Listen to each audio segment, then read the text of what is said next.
আপনাদের ব্রাহ্মণবাড়িয়ার দুইজনই ব্রাহ্মণবাড়িয়া জেলা, হযরত মাওলানা মুফতি গিয়াসউদ্দিন আত-তাহির হুজুর এবং আরেকজন হচ্ছেন মুফতি আলাউদ্দিন জিহাদি হুজুর। তো মুফতি আলাউদ্দিন জিহাদি হুজুর একটা মাহফিলে ওই আলাউদ্দিন জিহাদি হুজুর শ্রোতাদের সামনে একটা কথা বলতে গিয়ে দুই একটা কথা শব্দ চয়ন হয়ে গেছে। বলেছেন যে আমার তাহিরি ভাইকে ওনার মতো আমরা ছেড়ে দিয়েছি, ওনার মাহফিলে আমি সাধারণত মাহফিল রাখি না, এরকম একটা কথা বলেছেন। বলার পরে তাহির হুজুর এই পর্যন্ত কোনো প্রতিবাদ করেন নাই, কোনো কথা বলেন নাই যে আমার জিহাদি ভাই আমাকে এই বলছে সেই বলছে, কোনো পোস্ট বা কোনো প্রতিবাদ করেন নাই। কিন্তু মধ্যখানে কিছু পুঁটি মার্কা আলেম, কি মার্কা আলেম? পুঁটি মার্কা আলেম, যারা এরা সামনে বসার পর্যন্ত যোগ্যতা নাই, এই পুঁটি মার্কা আলেমরা এই দুইজনের মধ্যে আলাউদ্দিন জিহাদি হুজুরের পক্ষ নিয়া মুফতি গিয়াসউদ্দিন আত-তাহির হুজুরের বিপক্ষে বলতেছে এবং মুফতি গিয়াসউদ্দিন আত-তাহির হুজুরের পক্ষ নিয়া আলাউদ্দিন জিহাদি হুজুরকে যা মন চায় গালাগালি করতেছে, বলে নাউজুবিল্লাহ। আমার কথা হলো এই দুইজন তো আমাদের সুন্নি আলেম, কথা ঠিক কিনা? এই দুইজনকে আমাদের সুন্নিয়তের প্রয়োজন আছে না নাই? সুন্নিয়তের ভিতরে প্রয়োজন আছে। এখন আমরা যদি মুরব্বীরা একটা দ্বন্দ্ব সৃষ্টি হয়েছে, আজ না হয় কাল 2 দিন 3 দিন 5 দিন পরে মুরব্বীরা এক হইবে কি হইতো না? মুরব্বীর উপরে মুরব্বী আছে। কিন্তু আপনি যে বিভিন্ন লেখালেখি করে কাদা চুরাচুরি করে দুই আলেমের ভিতরে একটু দূরত্ব ছিল, আপনি যে দূরত্ব আরো বাড়ায়া দিলেন, এর জন্য আল্লাহর মুনাফিকের খাতায় আপনার নাম উঠতেছে, কথা বলেন ঠিক কিনা? বলেন এই সমস্ত মুনাফিক থেকে আমাদের সাবধান থাকতে হবে। এরকম পুঁটি মার্কা মৌলবী যারা ভালো করে ইবাদত পর্যন্ত কোরআন তেলাওয়াত পর্যন্ত করতে পারে না, এরাই বিরোধিতা করতেছে, এরাই এদেরকে যা তা বলতেছে। আমাদের এখানে উপস্থিত আছেন হযরত মাওলানা মুফতি জসিমউদ্দিন মুজাহিদ হুজুর গতকালকে একটা পোস্ট করেছেন যে আলাউদ্দিন জিহাদও আমাদের, তাহির শাহও আমাদের। সুতরাং এই দুইজনের একটা সুন্দর একটা বৈঠকে বসে আমরা এই সমস্যাটার সমাধান করব। আপনারা কাদা চুরাচুরি করেন না, এই কথা যখন বলছে বিভিন্ন মানুষ বিভিন্ন কমেন্টস করতেছে যে আপনি এই মানে তাহির হুজুরের পক্ষে যারা এরা বলতেছে ওনাকে বিরুদ্ধে বলতেছে, হেরা ওনার বিরুদ্ধে বলতেছে। কিন্তু হুজুর কি চাইছেন? হুজুর ঐক্য চাইছেন। কি চাইছেন? ঐক্য আমাদের সুন্নিয়তের ভিতরে প্রয়োজন আছে না নাই? যারা এই ফিতনা সৃষ্টি করতেছে, দুইজন আলেমের ভিতরে দেওয়াল তৈরি করার চেষ্টা করতেছে, আল্লাহ এদেরকে হেদায়েত দান করুন। সবাই বলি আমিন। আর যে বলে আমিন, আল্লাহ হেদায়েত দান করুন। জাতীয় মসজিদের ইমাম কিছুদিন আগে আমাদের জাতীয় মসজিদের ইমাম আব্দুল মালেক শাহ উনি প্রকাশ্যে মসজিদের মিম্বরে বসে বলতেছেন মিলাদুন নবী নামে কোনো ঈদ শরীয়তে নাই। বলেন নাউজুবিল্লাহ। বলতেছেন মিলাদুন নবী নামে শরীয়তে কোনো ঈদ নাই, অথচ আল্লাহ রাসূলের সহিহ হাদিস আমরা দেখতে পাই প্রতি জুমাবার মুমিন মুসলমানদের জন্য সাপ্তাহিক ঈদের দিন। বলেন সুবহানাল্লাহ। তো উনি সর্বপ্রথমে একটা ভুল করছেন। জাতীয় মসজিদের ইমাম সাহেব ভুল ধরা যাবে না তা কিন্তু নয়। তখন উনি বলতেছেন প্রকাশ্যে যে মিলাদুন নবী নামে আপনি মন করা মতো আপনি মিলাদ ঈদ বানায় রাখছেন, এই ঈদ কই পাইছেন, এই সেই বলতেছেন জাতীয় মসজিদের মিম্বরে বসে। আমি বলবো এই জাতীয় মসজিদের মিম্বর কারো একার নয়, ঠিক কিনা? জাতীয় মসজিদের মিম্বর কি কারো একার? সকলের দাবি। সুন্নিদের যেরকম আরেকজনের সেরকম, আপনার সকলের সেম সকলের সমান অধিকার। সেই জাতীয় মসজিদের মতো মিম্বরে বসে আপনি পবিত্র মিলাদুন নবী সাল্লাল্লাহু আলাইহি ওয়াসাল্লামের বিরুদ্ধে করতে পারেন না। মিলাদ যার সিরাত তার, কথা বলেন ঠিক কিনা? আমরা মিলাদ মানি, সিরাত মানি। মিলাদ যে মানবে না সে কাফের, সিরাত যে অস্বীকার করবে সেও কাফের, কথা বলেন ঠিক কিনা? আল্লাহ এই সমস্ত আলেমদের থেকে আমাদেরকে হেফাজত থাকার তৌফিক দান করুন। বাবা সংঘর্ষ নয়, মিলাদ যদি না আসতো, নবী যদি না আসতো, তাহলে কি সিরাত হইতো? দুইটাও স্বীকার করা যাবে না। একটা হচ্ছে করণীয়, একটা অনুসরণীয়, কথা বলেন ঠিক কিনা? দুইটা নবীর পক্ষে। তখন আপনি একটা মানলেন, আরেকটাকে আপনি একবারে ঘরে ফেলে দিলেন, এটা কিন্তু চলবে না। আপনি মুরব্বী, আপনাকে আমরা সম্মান করতাম, তাজিম করতাম। কিন্তু যখন মুরব্বীরা যেই থাকুক, আমার প্রশ্ন হলো শহীদ আল্লামা নুরুল ইসলাম ফারুকী রহমাতুল্লাহ আলাইহি বলেছিলেন যে পৃথিবী বিখ্যাত আলেম যদি হই আর যদি তার ভিতরে আমার নবীর মহব্বত না থাকে, তাহলে যে রাস্তায় বসে জুতা সেলাই করে তাকে আমি আলেম মনে করি না।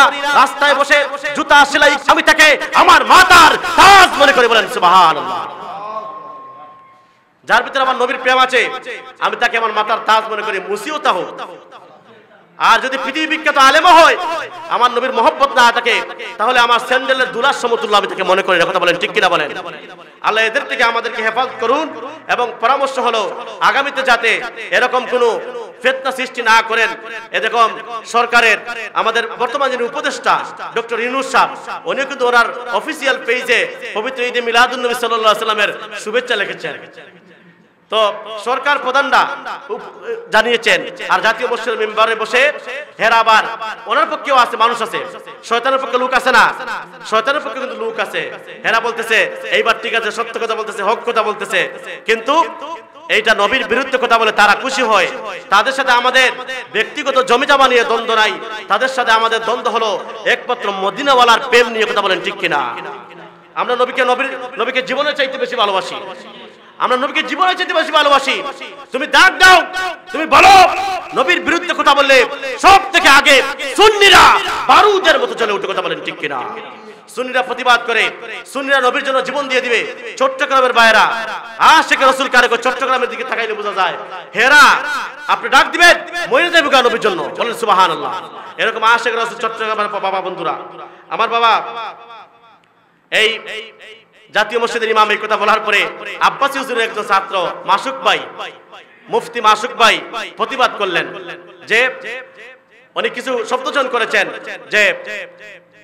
যে নবীর বিরুদ্ধে কথা বলে, যে নবীর বিরুদ্ধে কথা বলে তাকে সাহায্য দেওয়া হবে না। বিভিন্ন কমেন্টস করেছেন, বিভিন্ন কথা বলেছেন। কথা বলার পরে হেরা বলতেছে এত বড় একজন আলেমের বিরুদ্ধে উনি কথা বললো, কিন্তু তাদের একজন আলেম রফিকুল ইসলাম মাদানী নামের সে আব্বাসী হুজুরকে গাবগাছি বলেছিল একবার। কথা বলেন নাউজুবিল্লাহ, নাউজুবিল্লাহ বলেন। আব্বাসী হুজুরকে বলেছিল গাবগাছি। আব্বাসী হুজুর এনাতুল্লাহ আব্বাসী হুজুরের মতো অত বড় বক্তাকে সে গাবগাছি বলেছে, তারা কোনো প্রতিবাদ করে নাই। এখন যখন জাতীয় মসজিদের মিম্বরে বসে যখন সে ফতোয়া দিল, তখন সুন্নি সমস্ত আলেমরা তাকে চ্যালেঞ্জ করলো। এই মাসুক ভাই তাকেও চ্যালেঞ্জ করলো, সে কিন্তু মুফতি, সাধারণ মুফতি নয়, ডক্টর এনায়েতুল্লাহ আব্বাসী হুজুরের গোড়া মুফতি। এই সে বলেছে যে আপনাকে চ্যালেঞ্জ, আপনার সামনে বসেন। তখন তার বিরুদ্ধে কুতলে খালি কইতেছে তারা জেনোফাইব মাইরে লেবো, জেনোফাইব মাইরে লেবো। কেন? দলিলে পারছে না। শয়তানের কাজ হলো দলিলে যদি না পারে তাহলে লাঠির আঘাত, ঠিক কিনা বলেন? এদের থেকে আল্লাহ রাব্বুল আলামিন আমাদেরকে বাঁচার তৌফিক দান করুন। এবং 8 নম্বর হলো মুসলমান যদি পূজায় যায়, আমাদের সিলেটের ফুলতলি রহমতুল্লাহ আলাইহি ফুলতলি দরবারের বর্তমান গদ্দিনী শিল্পী হযরত মাওলানা ইমাদউদ্দিন চৌধুরী ফুলতলি, উনি বলেছেন আপনি যদি হিন্দুদের পূজার মধ্যে যান তাহলে আপনার যে ঈমানি বাতি আছে ভিতরে, আপনি লা ইলাহা ইল্লাল্লাহু মুহাম্মাদুর রাসূলুল্লাহ বলছেন, ঈমানি বাতিটা আপনার হিন্দুর পূজার মধ্যে যাওয়ার কারণে নিভে যাবে। কথা ঠিক কিনা? এই বাতিটা নিভে যাবে, কারণ এখানে প্রকাশ্যে আল্লাহর সঙ্গে শিরিক করা হচ্ছে। কথা বলেন ঠিক কিনা? প্রকাশ্যে আল্লাহর সঙ্গে ওরা শিরিক করতেছে, যারা মূর্তির মধ্যে সেজদা দিতেছে, গান গাইতেছে। কেমন মুসলমান, একদল মুসলমান দেখেন টুপি পরে এরকম বসে আছে, সামনে এরা নাচতেছে, যারা যার মধ্যে সেজদা দিতেছে, বলেন নাউজুবিল্লাহ। তো আপনি পূজার মধ্যে যাবেন না। আপনি পূজায় গেলে আপনার ঈমানি বাতি নিভে যাবে বাবা। পূজায় আপনি যাবেন না, এটা আপনার ধর্ম নয়, এটা আপনার উৎসব নয়, এটা হিন্দুদের উৎসব। আর হিন্দুদের উৎসব পালন করার দায়িত্ব তাদের, এটা আমাদের নয়। কথা বলেন ঠিক কিনা? আল্লাহ আমাদেরকে হেফাজত করুন, সবাই বলি আমিন। গতকালকে একটা বাহাস হয়েছে, আনা মাদিনাতুল ইলমি ওয়া আলিয়ুম বাবুহা। এই হাদিসের পক্ষে দলিল দিয়েছেন শহীদুল্লাহ বাহাদুর, চট্টগ্রামের আমাদের শ্রদ্ধেয় হুজুর শহীদুল্লাহ বাহাদুর, যিনি বাহাদুরের মতো যেরকম বাহাদুর নাম, ঠিক তেমনি দালিলিকভাবে বাহাদুর। বলেন সুবহানাল্লাহ। এই আহলে হাদিসের একজন দাবি করেছে না এই হাদিস সহিহ নয়, এই হাদিস জয়ীফ, এই হাদিস আমি মানি না, প্রয়োজনে আমার সাথে বসো। এই আনা মাদিনাতুল ইলমি, আমার নবী বলেছিলেন আমি হলাম ইলমের শহর আর আমার আলী হলো ইলমের দরজা। তারা বলতেছে না আমরা সেই হাদিস মানি না। পরে গতকালকে ওই জায়গায় ডিবেট হয়েছে, অনলাইনের মাধ্যমে ডিবেট হয়েছে। ডিবেট হওয়ার পরে আহলে হাদিসের আলেম দলিল দিয়েছে আমাদের সুন্নিয়তের পক্ষে, আনা মাদিনাতুল ইলমি ওয়া আলিয়ুম বাবুহা, সহিহ হাদিসের পক্ষে দলিল দিয়েছেন শহীদুল্লাহ বাহাদুর। দীর্ঘ 2-2.5 ঘন্টার সেই ডিবেটের মধ্যে এরপরে শহীদুল্লাহ বাহাদুর দলিল দিয়েছেন অত্যন্ত সুন্দর চমৎকার ভাবে। দলিল দেওয়ার কারণে সুন্নিদের বিজয় হচ্ছে। বলেন সুবহানাল্লাহ। এটা ইতিহাস সাক্ষী। সুন্নিরা যত জায়গায় ডিবেট করেছে, যত জায়গায় বাহাস করেছে, আজ পর্যন্ত সুন্নিরা হারে নাই। সুন্নিরা জিতেছে, কিন্তু জিতেও সুন্নিরা বাড়াবাড়ি করে না, কিন্তু এরা হেরে গিয়ে উল্টা গালাগাল দিচ্ছে। বলেন নাউজুবিল্লাহ। তো মুনাফিকের কাজ হলো দলিলিক আলোচনা না পারলে তখন গালি দেওয়া। এবং শেষ কথা বলবো, আমাদের বিএনপির একজন নেতা ফজলুর রহমান ফজু ভাই, ওনার নাম ফজলুর রহমান ফজু, আপনারা অনেকেই চিনেন। উনি কিন্তু সুন্নি লোক, কথা বলেন ঠিক কিনা? উনি সুন্নিয়তের পক্ষের লোক। উনি ওই বাতিলপন্থীদের বিরুদ্ধে উনি কথা বলেন। উনি চিনাইয়া দেন যে এরা বাতিল, উনি বারবার চিনাইয়া দেন। আর উনি কিন্তু সুন্নিয়তের পক্ষে, মাজার জিয়ারতের পক্ষে, মিলাদের পক্ষে, নবীদের পক্ষে, ওলিয়া উলিয়াদের কেরামের পক্ষে। সুন্নি লোক, নরসিংদী বাড়ি। এই ভাই যখন এই আমাদের এই নেতা যখন বিভিন্ন জায়গায় যখন নবীর পক্ষে কথা বলে, তখন ওরা বলতেছে এর ব্যবহার ভালো না, এই সেই বলে এরা বলতেছে যে ইয়া করা যাইব না, ওই ওনার জানাজা পড়াইব না। জানাজা পড়াইতো না মরলে। জানাজা পড়ানোর লোক কি অভাব আছে? অভাব আছে? জানাজা পড়ানোর লোকের অভাব নাই। আমরা সুন্নিরা জানাজা পড়াবো। আমাদের সুন্নিয়তের কোনো ভাই যদি মারা যায়, কেউ জানাজা না পড়াইলেও আমরা সুন্নিরা জানাজা পড়াবো ইনশাআল্লাহ, কথা বলেন ঠিক কিনা? এরকম লোক সুন্নিয়তের পক্ষে কথা বলেন লোক, এরা আগে যাক, আমরা তাদের সাথে আছি এবং আসলাম ছিলাম আছি, কথা বলেন ঠিক কিনা? সুন্নিয়তের পক্ষে যেই কথা বলবে তার পক্ষে আমরা, যদি যেই যত বড় নেতা থাকুক, যত বড় সরকার থাকুক, যত বড় প্রেসিডেন্ট থাকুক, কিন্তু আমার নবীর বিরুদ্ধে যদি কথা বলে আমি তার পক্ষে আল্লাহ রাব্বুল আলামিন যেন উক্ত আলোচনায় আমি যে কথাগুলো বললাম বাস্তব প্রেক্ষাপট নিয়ে কথা বলছি বাবা। আপনি রাগ করার কোনো কিছু নাই, প্রেক্ষাপট নিয়ে কথা বলছি। এদেরকে আর চিহ্নিত করে দিতে হবে, অনেক হয়েছে। এবার ঈমান আমল নিয়ে কবরে যাইতে হবে। আমার নবী বলেছিলেন শেষ জমানায় জ্বলন্ত আগুনের আংটা হাতের মধ্যে রাখতে যেরকম কষ্ট হবে, শেষ জমানায় ইমানদারদের ঈমান রাখা কষ্ট হয়ে যাবে। এই যুগ আমরা বর্তমানে উপভোগ করতেছি। আমাদের কাজ হলো আমরা চিহ্নিত করে দিব, আপনাদের কাজ হলো মানা, কথা বলেন ঠিক কিনা? আপনাদের কাজ হলো মানতে হবে। আমাদের কাজ হলো আমরা জানাই দিব কে হক। 73 ফেরকার মধ্যে 72 ফেরকা জাহান্নামী ফেরকা কারা, আহলে সুন্নাত ওয়াল জামাতের পক্ষে কারা আছে।